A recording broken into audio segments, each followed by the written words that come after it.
General purpose processor is a platform where you can use software to reconfigure between different applications. Now here you're doing everything in software and therefore it is quite slow.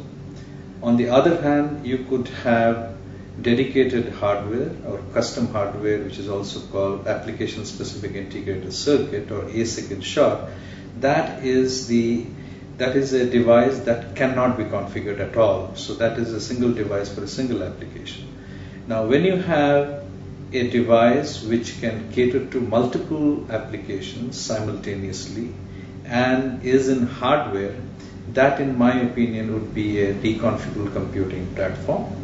And REDEFINE is one such platform wherein, so this is that in many sense you can say that this is a situation wherein you have the best of both worlds, the flexibility of general purpose processors and the high performance that you get out of ASICs.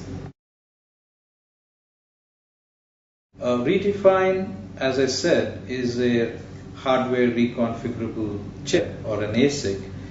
We also call it as polymorphic ASIC because the hardware has multiple manifestations, and this is a device which can therefore be used in scenarios wherein you want to switch between applications or within the variants that are within the application itself. For example, in cryptography, there are a variety of standards like ECC, AES. Within AES, there are 128-bit, 256 bits, and so on.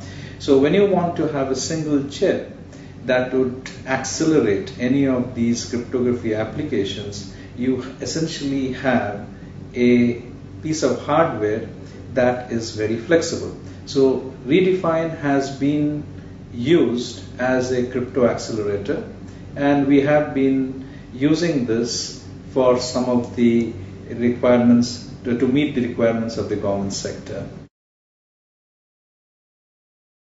Talking about reconfigurable computing, there exist solutions today in the market in terms of FPGAs, field programmable gate arrays. Now the field programmable gate arrays are typically hardware devices or chips wherein you can reconfigure the hardware at a very fine grain, meaning at the level of bits.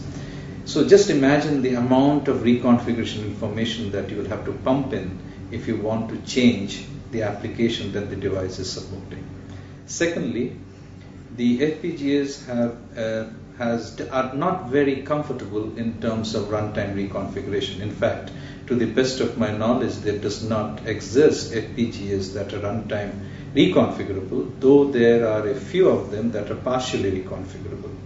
Now what we need is the ability of an FPGA to be able to reconfigure dynamically, and also we would like to make sure that the reconfiguration information is not at the level of detail or at the level of fine grain that is there in an FPGA, because that increases the volume of data that has to be moved around.